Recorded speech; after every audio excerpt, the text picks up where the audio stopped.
Hello my dear students, welcome to my YouTube channel love in equation. Love in ইকুয়েশনে আজকের আমরা একটু অন্য ধরনের ম্যাথ করব। কীরকম ধরনের? আমরা সামনে পরীক্ষা আছে পঞ্চায়েত, এএনএম, জিএনএম, তিনটে পরীক্ষার জন্য আমি কিছু সেট রেডি করেছি, সেগুলো তোমাদের আস্তে আস্তে করিয়ে দেবো। আমরা না প্রত্যেকেই দিন শেষে ভালো থাকতে চাই, তো যদি ভালো থাকতে চাই তার জন্য একটা ভালো মানুষের, একটা বিশ্বস্ত সৎ মানুষের ভীষণ প্রয়োজন। তেমনও একটা ভালো চাকরি পেতে গেলেও ভালো অঙ্ক জানা ভীষণ জরুরি, এবং ভালো অঙ্ক জানতে গেলে আমার মনে হয় একটা বিশ্বস্ত চ্যানেল অথবা একজন বিশ্বস্ত মাস্টারের দরকার। তো আমার সেই জায়গা থেকে মনে হয় তোমরা যদি ভালো ম্যাথ শিখতে চাও তাহলে অবভিয়াসলি ফলো করো লাভ ইন ইকুয়েশন। সেখানে তোমাদের যে কোনো ধরনের চ্যাপ্টার করিয়ে দিতে হবে, যে কোনো ধরনের প্রবলেম তোমরা যদি বলো তাহলে আমি চেষ্টা করব সেই ধরনের ভিডিও বানিয়ে দিতে। আর চ্যানেলটা সাবস্ক্রাইব করতে ভুলো না, ঠিক আছে? শুরু করা যাক আমাদের প্রথম ম্যাথটা। আমরা বোর্ডেই লেখা আছে, দেখো 3254710 সংখ্যাটিতে 5-এর স্থানীয় মান কত? স্থানীয় মানে প্লেস ভ্যালু, কোন জায়গায় আছে। তো তুমি দেখো এখানে 5টা এখানে আছে, তো 5 বসিয়ে দাও, দিয়ে তার ডান দিকে কটা অঙ্ক, 1 2 3 4, তাহলে 1 2 3 4, এটাই হলো 5-এর স্থানীয় মান বা প্লেস ভ্যালু। তাহলে তোমার কোন অ্যান্সারটা ট্রু? এটা ট্রু। এবার এখান থেকে আরেকটা জিনিসও শেখা যায়। এর যদি বলে যে 5-এর প্রকৃত মান কত বা ফেস ভ্যালু, 5-এর প্রকৃত মান কত, তাহলে প্রকৃত মান মানে শুধু 5। তাহলে আমরা এই একটা অঙ্ক থেকে দুটো জিনিস শিখলাম, একটা প্রকৃত মান, একটা স্থানীয় মান। স্থানীয় মান হলে সেই অঙ্কটা বসিয়ে দেবো এবং তার ডান দিকে যতগুলো অঙ্ক আছে ততগুলো শূন্য বসিয়ে দেবো। আর যদি প্রকৃত মান বলে শুধু মানটা বসিয়ে দেবো। বুঝতে পেরেছ? ঠিক আছে। নেক্সট ম্যাথটা দেখো, আছে দুটো সংখ্যার অনুপাত 3:4, অনুপাত বলা আছে 3:4, তাদের লসাগু 84, তাহলে সংখ্যা দুটি কত? ঠিক আছে, ইম্পর্টেন্ট ম্যাথ আছে। হ্যাঁ, তো দেখো আমরা আগে কি করে বড় নিয়মটা শিখবো। তো অনুপাত দেওয়া থাকলে আমরা কি করব, মনে করি প্রথম সংখ্যাটি 3x, পরের সংখ্যাটি 4x, একটা চলরাশি দিয়ে গুণ করে নেব। তাহলে তাদের লসাগু কত হবে? লসাগু কত হচ্ছে দেখো, লসাগু করলে 3 আর 4 পরস্পর মৌলিক, তাহলে গুণ করে নেব, 3 4 12x। তাহলে এদের লসাগু 12x হলে তাহলে 12x = 84, তোমার বলা আছে তো লসাগুটা 84, তাহলে অর x = তাহলে কাটাকাটি করো, 7 12 84, x = 7। ঠিক আছে, তাহলে সংখ্যা দুটো কি কি হলো, এখানে 7-এর জায়গায় x, 7-এর সঙ্গে গুণ আর 4-এর সঙ্গে গুণ, তাহলে 3 7 21, 4 7 28 পেয়ে গেলাম। কিন্তু পরীক্ষা হলে এটা করলে তো তোমাদের অনেকটা টাইম লেগে যাবে।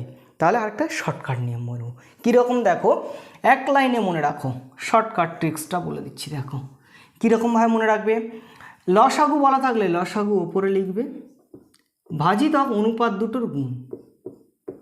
ঠিক আছে, তাহলে 3 4 12, তাহলে 7, 7কে দিয়ে অনুপাত দুটো গুণ করলাম, 3 7 21, 4 7 28। দেখো শর্টকাটটা শিখতে গেলে অবশ্যই কি করে ম্যাথটা বড়োভাবে করা যায় সেটাও মনে রাখতে হবে। ঠিক আছে, তাহলে তোমার অ্যান্সার কোনটা আছে দেখো, 21 28। ঠিক আছে, বুঝতে পেরেছ? দেখো নেক্সট ম্যাথটা দেখো।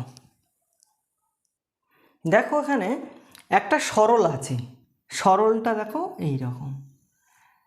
এবারে তোমরা একটা লক্ষ্য করো, যোগ বিয়োগ গুণ ভাগ থাকলে কার কাজ আগে করতে হয়? আগে ভাগের কাজ, তারপরে গুণের কাজ, তারপর যোগ, তারপর বিয়োগ। ঠিক আছে, দেখো খুব একটা মজার বিষয় কি, এখানে যেমনভাবে দেওয়া আছে এটাকে কি করে লেখা যায়, তাহলে 0.5 × 5.6 বাই ভাগে আছে, তাহলে 0.5 × 12 লেখা যায়। ওকে, ভালো করে দেখ, 0.5 0.5 খেলে গেল। এবারে 12-র সঙ্গে এটা গুণ, 6 12 72, 2 হাতে 7, 5 12 60, 67, আর দশমিকের পর এক ঘর, তাহলে একটা ঘর। দেখো এই, ঠিক আছে, বুঝতে পেরেছ? অঙ্কটা কিন্তু ব্যাংকের পরীক্ষা 2010-এ এসেছিল। ঠিক আছে, নেক্সট ম্যাথটা দেখো। নেক্সট ম্যাথটা দেখো, একটা বড় বর্গমূল দেওয়া আছে, এটাকে আমি একটু করে কীরকম লিখে নিচ্ছি দেখো। তাহলে রুটের মধ্যে শুধু সংখ্যাটা বসিয়ে দাও 4 4 1, ঠিক আছে। এবার দেখো 1 2 3 4 5 6টা, তাহলে একের পিঠে 1 2 3 4 5 6টা শূন্য বসিয়ে দিলাম, ঠিক আছে। 441 মানে তার বর্গমূল করলে কত হয়? 21। 21 গুণ করলে 441, তাহলে 21 গুণিতক 21 লেখা হলো। আর এটা কি করব? 1000 ইন্টু 1000, ঠিক আছে। তাহলে বাইরে বেরিয়ে আসবে কে? দুটো থাকলে একটা বেরিয়ে আসে, দেখো বর্গমূল হয়ে গেল। তাহলে কটা? 21-এর পরে দেখো কটা অঙ্ক, এর তলায় 3টে আছে, তাহলে 3 ঘর ডান দিকে সরবে, তাহলে 1 2 3টে হলো দশমিক। বুঝতে পেরেছো? তাহলে আমার কোন অ্যান্সারটা ট্রু? দেখো এখানে সির অ্যান্সারটা ট্রু। বুঝতে পেরেছো? এসএসসিতে এটা 2002-এ পড়েছিল, ঠিক আছে। নেক্সট ম্যাথটা দেখো। দেখো এখানে ম্যাথটা আছে কি, 15টি সংখ্যার গড় বলে দিয়েছে, তাহলে তাদের যোগফল কত? আচ্ছা, আমরা গড়টা কি আগে জানবো। ধরো তোমার 3টে সংখ্যা আছে 3 6 9, বললো সংখ্যা 3টির গড় বের করো। গড় মানে যে সংখ্যা 3টির গড় বলেছে তাদের যোগ করে দাও, দে 3 দিয়ে ভাগ করে দাও। কতজনের যোগ করেছি? 3 জনার, তাই 3 দিয়ে ভাগ। যদি এরকম 10 জনার বলতো তাহলে 10 জনার যোগ করে বাই 10, বোঝা গেছে? তাহলে এদের গড় করলে কি হবে? 18/3 মানে 6, ঠিক আছে। এবারে বলেছে দেখো, তুমি একটা খুব ভালো জিনিস লক্ষ্য করো, গড় 6 বলেছে। আমার সংখ্যা 3টি কী ছিল? 3 6 9, ঠিক আছে। তাহলে আমি যদি এর গড়টাকে কটা সংখ্যার গড় করেছি? 3টে, 6-এর সঙ্গে 3 গুণ করে দাও, 18। দেখো তো এই 3টে যোগ করলে 18 হচ্ছে কি না? 9 আর 6 আর 3 9 9 18। তাহলে বোঝা গেছে যোগফল যদি বের করতে বলে তাহলে যতজনার গড় করেছি সেই তত সংখ্যাটাকে গড়ের সঙ্গে গুণ করলে তাহলে যোগফল পেয়ে যাব। আর গড় ব্যাপারটাও আমি তোমাদের বলে দিলাম। তাহলে এখান থেকে গড় বের করতে কি করে? 15টা সংখ্যার গড় এটা, তাহলে এটাকে দিয়ে 15 গুণ মানে 41.4 ইন্টু 15 দিয়ে নর্মাল গুণ করে দাও। 4 15 60, শূন্য হাতে আছে 6, 15 একে 15 6 21, এক হাতে 1 নামলো 2 হাতে, আর 4 60 2 62, ঠিক আছে। দশমিক মানে এই, তাহলে 621 621 অ্যান্সার। বুঝতে পারলে? নেক্সট ম্যাথটা দেখো। এখানে বলছে দেখো, দুটো সংখ্যার যোগফল 42 এবং গুণফল 437, এত বড় একটা সংখ্যা গুণফল আর এটা যোগফল, তাহলে তাদের দুটোর প্রকৃত পার্থক্যটা কত? ঠিক আছে, মানে বিয়োগফলটা কত? ঠিক আছে, দেখো আমি মনে করি সংখ্যাটি একটা এক্স আর একটা ওয়াই, কত সিম্পলভাবে করছি দাও। তাহলে আমার দেওয়া আছে x plus y equal to কি? 42, আর গুণফল মানে এক্স ওয়াই ইকুয়াল টু দেওয়া আছে 437। আমার বের করতে হবে কি? এক্স মাইনাস ওয়াই, ঠিক আছে। আমি এটা সমান কি লিখতে পারি?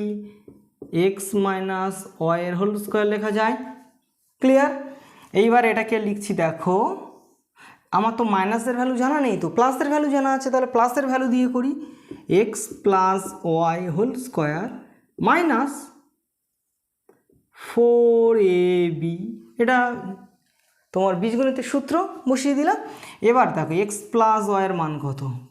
42, তাহলে 42 ইন্টু 42 হলো মাইনাস 4 ইন্টু এক্স ওয়াইয়ের ভ্যালু 437, তাহলে 437। আচ্ছা ভালো করে দেখো, এই গুণটা তো বড়, কিন্তু না আমি আমার ভিডিও আপলোড করা আছে, দেখো এরকম দু অঙ্কের গুণ কত সহজে করা যায়, দেখবে কত সহজে করে দেব। দেখো কি নিয়ম, এখানে তাহলে আর একটা অঙ্ক শিখে ফেললাম। এইটা গুণ করো, 2 দুগুণে 4, এবার কোনাকুনি গুণ করো, 4 দুগুণে 8, এটাও কোনাকুনি গুণ করে 4 দুগুণে 8, 8 যোগ করলে 16, 16 কত নামে? 6 নামে, হাতে থাকে 1, আর 4 4 16, 1 17। দেখো তো দু অঙ্কের গুণও একটা অঙ্কের মধ্যে শেখা হয়ে গেল। তাহলে দেখো এটা কি করব, 1 7 4 6 4, মাইনাস, এবার 4 দিয়ে গুণ করা, 4 7 28, 8 হাতে আছে 2, 4 3 12 13 14, 4 হাতে আছে 1, 4 4 16, 1 17। ঠিক আছে, বিয়োগ করো 8 6 14, 1 5 16, তাহলে 4। তাহলে বলেছে পার্থক্য মানে বিয়োগফল কত হলো, 4 এসে গেল, সিম্পলভাবে এসে গেল। দেখো এর অ্যান্সারটা এটা কিন্তু খুব ইম্পর্টেন্ট ম্যাথ আছে, এই দুটো পরীক্ষায় পড়েছিল। ঠিক আছে, ভালো করে দেখো, যদি না বুঝতে পারো আমার SMS করতে পারো বা কমেন্ট করতে পারো, আমি আবার বলে দেবো। ঠিক আছে, আর তার সঙ্গে এই গুণটাও দেখে নিও। ঠিক আছে, নেক্সট ম্যাথটা দেখো। দেখো একটা লাভ ক্ষতির খুব খুব ইম্পর্ট্যান্ট একটা ম্যাথ দিয়েছি। যদি কোনো দ্রব্যের ক্রয় মূল্য এবং বিক্রয় মূল্যের অনুপাত দেওয়া থাকে, তাহলে তার শতকরা লাভ কত। সে লাভ হতে পারে, ক্ষতি হতে পারে, সেটা আমি দেখে নেব। আমি লাভ হয়েছে না ক্ষতি হয়েছে যদি না বলতো, লাভ বা ক্ষতি হয়েছে কিনা দেখো, তাহলে ক্রয় মূল্য বেশি না, দেখো ক্রয় মূল্য বিক্রয় মূল্যের অনুপাত দেওয়া আছে, তাহলে ক্রয় মূল্য 10 আর বিক্রয় মূল্য 11, তাহলে অবভিয়াসলি লাভ হয়েছে। তাহলে ঠিক আছে, এইবার আমি একটা আগে কী করে ম্যাথটা করতে হয় শিখি। এই অনুপাতটাকে যদি ভাঙতে চাই, তাহলে ক্রয় মূল্য কত হবে, একটা চলরাশি দিয়ে 10x টাকা, আর বিক্রয় মূল্য 11x টাকা, তাই তো। তাহলে লাভ হয়েছে কত, লাভ সমান 11x থেকে 10x টাকা বিয়োগ করে দাও, করলে x টাকা। ঠিক আছে, তাহলে এটা ক্রয় মূল্য তো, তাহলে ক্রয় মূল্যের ওপরেই তো লাভ বা ক্ষতি জাজমেন্ট করা হয়। 10x টাকার ওপর লাভ হয়েছে x টাকা, তাহলে 100 টাকার ওপরে কত লাভ হয়েছে, পার্সেন্টেজ দিয়ে দাও, x কেটে গেল, 10 10কে 100, তাহলে 10% লাভ হয়েছে, শতকরা কত লাভ হয়েছে। ঠিক আছে, বুঝতে পেরেছো, এটা গেল বড় নিয়ম। এই নিয়মে তো পরীক্ষায় করা যাবে না, কারণ টাইম ভীষণ শর্ট। আমি ছোট্ট নিয়ম বলবো, অনুপাত দেওয়া থাকলে অনুপাত দুটো বিয়োগ করো, তাহলে 11 থেকে 10 বিয়োগ করো বাই 10, মানে ক্রয় মূল্যটা, যেটা ক্রয় মূল্যটা তো প্রথমে, তাহলে 10 প্রথমে, তাহলে 10 দিয়ে ভাগ ইন্টু 100, এটাই লাভ। দেখো 1/10 ইন্টু,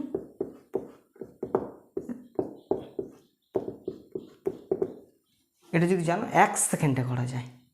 ঠিক আছে, তাহলে দুটো নিয়মই শিখলে, এটা অবভিয়াসলি জানা উচিত, তারপরে শর্টকাটটা জানো। আগে বড় কি করে আসছে, কনসেপ্টটা কি, সেটা সবার খুব ভালো করে কনসেপ্ট ক্লিয়ার রাখা দরকার, তারপর শর্টকাট তো আমরা জেনেই যাব। ঠিক আছে, নেক্সট ম্যাথটা দেখো। দেখো এখানে একটা সরল সুদ কষার অঙ্ক আছে। কি বলছে, শতকরা কত সরল সুদের হারে কোনো নির্দিষ্ট পরিমাণ অর্থ 15 বছরে দ্বিগুণ হবে, মানে যে টাকাটা লিখেছিলাম 15 বছরে দ্বিগুণ হচ্ছে। ঠিক আছে, প্রথমে দেখো আমি মনে করি যে আসলটা 1 টাকা, কত সিম্পলভাবে করছি, দেখো সমান 1 টাকা। আচ্ছা, আসল যদি 1 টাকা হয়, তাহলে সুদ আসল কত, 15 বছর পর সুদ আসলেই তো দ্বিগুণ হয়েছে, তাহলে সুদ আসল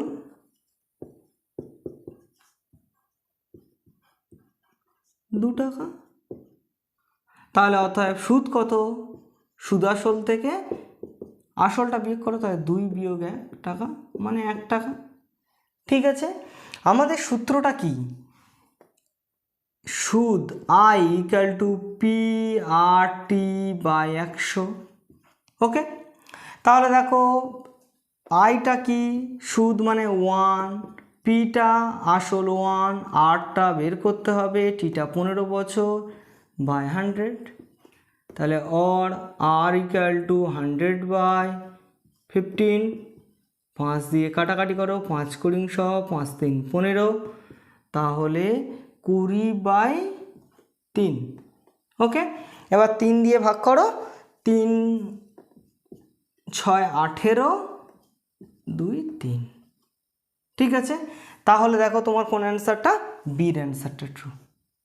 ঠিক আছে, এই নিয়মে করলেই তুমি সরল সুদ কষার ম্যাথগুলো সব থেকে সহজে করতে পারবে। আর যদি কারোর মনে হয় যে সরল সুদ কষাটা আরেকটু ভালোভাবে শিখবো, তাহলে তোমরা আমার এই ভিডিওর শেষে লিঙ্ক দেওয়া আছে, তোমরা লিঙ্কে ক্লিক করে আমার সরল সুদ কষার চ্যাপ্টারটা ভালো করে বুঝে নিতে পারো। ওখানে 3টে ভিডিও আপলোড করা আছে, ছোট্ট ছোট্ট পার্ট করে আপলোড করা আছে। 3টে ভিডিও দেখলে সরল সুদ কষার এনি হাউ ম্যাথ তুমি কমপ্লিট করে দিতে পারবে। ঠিক আছে, নেক্সট ম্যাথটা দেখো। দেখো এখানে একটা খুব ইম্পর্ট্যান্ট টাইপের একটা ম্যাথ দেওয়া আছে, খুব খুব খুব ইম্পর্টেন্ট। এক্স এবং ওয়াই একসাথে একটা কাজ 12 দিনে করে, ওয়াই জেড সেই একই কাজটা করে 20 দিনে। আবার বলছে জেড ও এক্স ওই একই কাজ করে 15 দিনে শেষ করতে পারে। তাহলে তিনজন আর তিনটে, একবার এক্স হয়, ওয়াই জেড, জেড এক্স, তিনজন একসাথে কাজগুলো কত দিনে কমপ্লিট করতে পারে, দুজন দুজন দুজন করে। তাহলে এক্স ওয়াই জেড একসাথে কাজটা করতে কতদিন সময় লাগবে সেটা বের করতে হবে। ভালো করে এখানে একটা ক্লু মনে রাখবে। দেখো তো এক্স কবার আছে এখানে, দুবার। ওয়াই কতবার আছে, দুবার। জেড কতবার আছে, দুবার। তাহলে 2 ভাজিতক। এটা সময় বের করার একমাত্র শর্টকাট নিয়ম, কিচ্ছু জানতে হবে না। হলো, এবার বলো এরা এক্স ওয়াই কাজটা কত দিনে করে, 12 দিনে। তাহলে 1/12 যোগ ওয়াই জেডটা কত দিনে শেষ করে, 20 দিনে। তাহলে সেটা কি 1/20 যোগ জেড এক্স কত দিনে করে, 15 দিনে, মানে 1/15 হয়ে গেল। এটাই তোমার অ্যান্সার। তুমি এটাই যদি ক্যালকুলেশন করো, যত কুইক ক্যালকুলেশন করো তত কুইক অ্যান্সার। দেখো এখানে ক্যালকুলেশনটা আমি কী করে করব, 12, 20 আর 15 লসাগু করে নেব। লসাগু করতে পারো? লসাগুটা দেখে না কীরকমভাবে করব, 12, 20, 15। তাহলে যে কোনো দুজনের মধ্যে গেলে সেই সংখ্যাটা নিতে পারবো। 2 দিয়ে করো, 6 দুগুণে 12, 10 দুগুণে 20, 15। আবার 2 দিয়ে করো, 3, 5, 15 হলো। এবার 5 দিয়ে করো, তার 3 থাকলো 1, 5, 3, 15। দেখো 3 দিয়ে করো, 1, 1। যারা লসাগু প্রবলেম তাদের জন্য এটা করে দিলাম। তারা 3, 5, 15, 15, 30, 30 দুগুণে 60। দেখো এই সব ক্যালকুলেশনগুলো খুব ইজিলি করবে। কি করে, ওপর নিচে 60 দিয়ে গুণ করে দাও। তাহলে 2 এর সঙ্গে 60 গুণ করে দাও, নিচে এদের সঙ্গে 60 গুণ করে দাও। তাহলে 1/12 60, 5 × 60। এটা 60 দিয়ে 1 এর 20 গুণ করলে 3 20 60, এটা গুণ করলে 4 15 60। ক্লিয়ার? দেখো তাহলে 2 × 60/7 5 12, 5 12 60, 10 দিন সময় লাগবে। কোথায় 10 দিন অ্যান্সার আছে দেখো, এটা একমাত্র এই পার্টিকুলার এই ম্যাথের জন্য ভীষণ ইম্পর্টেন্ট একটা শর্টকাট টেকনিক। ঠিক আছে, খুব ভালো। যাদের লসাগু প্রবলেম আছে তারা লসাগুটাও কী করে করলাম দেখে নিয়েছো। তাহলে একটা ম্যাথের মধ্যে যেগুলো ক্লু থাকছে, যেগুলো তোমাদের ভাঙিয়ে বলে দিলে হয়, সেগুলো কিন্তু আমি প্রত্যেকটা জায়গায় ক্লিয়ার করার চেষ্টা করছি। একটু ভালো করে দেখো, তাহলে অবভিয়াসলি বুঝতে পারবে। নেক্সট ম্যাথটা দেখো। দেখো একদম 10 নম্বর অর্থাৎ লাস্ট ম্যাথটা দেখো, আজকেকার লাস্ট ম্যাথ। একটি আয়তক্ষেত্রের দৈর্ঘ্য 9 মিটার বাড়ানো হলো। আয়তক্ষেত্র, তুমি একটা আয়তক্ষেত্র এঁকে ফেলো, একদম ছোট্ট করে আঁকলাম। আয়তক্ষেত্র 9 মিটার বাড়ানো হয়েছে, তাহলে এটা আয়তক্ষেত্রের দৈর্ঘ্য 9 মিটার বাড়ানো হয়েছে। তাহলে অবভিয়াসলি এটা আরেকটু বড় হবে, বেড়েছে। হলো, বাড়ানোর ক্ষেত্রফল 72 বর্গমিটার বৃদ্ধি পায়। তাহলে আয়তক্ষেত্রের প্রস্থ কত? প্রস্থটা কিন্তু কারো চেঞ্জ হয়নি। আমি আগে বড়োভাবে কি করে করতে পারি সেটা দেখাবো। মনে করো প্রস্থটা এক্স মিটার প্রস্থ, ঠিক আছে, এবং আগে ওর দৈর্ঘ্য ছিল ওয়াই মিটার, ঠিক আছে। তাহলে এর ক্ষেত্রফল কত হবে? xy বর্গমিটার। ওকে, এইবারে এর ক্ষেত্রে দৈর্ঘ্যটা কি হচ্ছে? 9 মিটার বেড়েছে। তাহলে এখন দৈর্ঘ্য হচ্ছে কত? y + 9 এত মিটার। আর প্রস্থটা তো সেই x মিটারই, নো চেঞ্জ, ওটা আছে। তাহলে ওর ক্ষেত্রফল কত হবে? তাহলে x × y + 9 বর্গমিটার, ঠিক আছে। তাহলে xy + 9x বর্গমিটার, ঠিক আছে। তাহলে এটা আগে ছিল, এখন হয়েছে এটা, তাহলে বেড়েছে কত? এটা থেকে 12 থেকে এটা বিয়োগ করব, মানে xy + 9x - xy। এটাই তো তোমার বলে দিয়েছে বেড়েছে কত? 72 বর্গমিটার। তাহলে এটার সঙ্গে 72 সমান। তাহলে বা দেখো xy plus 9x minus x y equal to 72, x y কেটে গেল, তাহলে 9x ইকুয়াল টু 72, মানে কি और 9x ইকুয়াল টু 72 और x ইকুয়াল টু 8 লং 72। তাহলে প্রস্থটা কত তোমার সেটা জানতে চেয়েছে, তো প্রস্থটা কত এক্সট্রা 8। কিন্তু পরীক্ষা হলে তুমি তো এত বড় নিয়মে করবে না, তোমাকে একটু ছোট শর্টকাট নিয়ম জানতে হবে। তার জন্য একটা নিয়ম আমি বলি, দৈর্ঘ্য প্রস্থ হোক যেটা বাড়ানো হয়েছে সেটাকে যত ক্ষেত্রফল বেড়েছে সেটাকে দিয়ে ভাগ করো, মানে কাকে, কে বড়, ক্ষেত্রফল বড় সেটাকে দিয়ে ভাগ, সেটা ওপরে থাকবে। তাহলে ক্ষেত্রফল বেড়েছে 72, আমি বলেছি যেটা ক্ষেত্রফলটা বড় হয় সেটা ওপরে থাকবে, আর সেটা দৈর্ঘ্য হোক বা প্রস্থ হোক যেটা বাড়বে সেটা দিয়ে ভাগ করে দেবে। 8 মিটার অ্যান্সার। এই শর্টকাট টেকনিকটা হয়ে গেল। তা তুমি এত বড় নিয়মটা কি করে আসছে শিখলে, কিন্তু তোমার শর্টকাট পরীক্ষার জন্য এই নিয়মটা ভীষণভাবে অ্যাপ্লিকেবল। বোঝা যেতে পেরেছি? তাহলে আজকের আমরা শেষ করলাম পঞ্চায়েত আর দুটো পরীক্ষা এএনএম জিএনএমের জন্য। ঠিক আছে, প্রত্যেকটা সেটে আমি 10টা করে ম্যাথ করাচ্ছি, 10টা আলাদা ধরনের ম্যাথ, এবং প্রত্যেকটা ম্যাথের সঙ্গে রিলেটেড যেগুলো সেগুলো আমি আবার ডিসকাস করছি। ঠিক আছে, যদি চ্যানেলটা ভালো লাগে বা উপকারে আসে তাহলে চ্যানেলটা অবভিয়াসলি সাবস্ক্রাইব করো, শেয়ার করো, কমেন্ট করবে, লাইক করো। সবাই ভালো থাকবে, সুস্থ থাকবে। ওকে, বাই।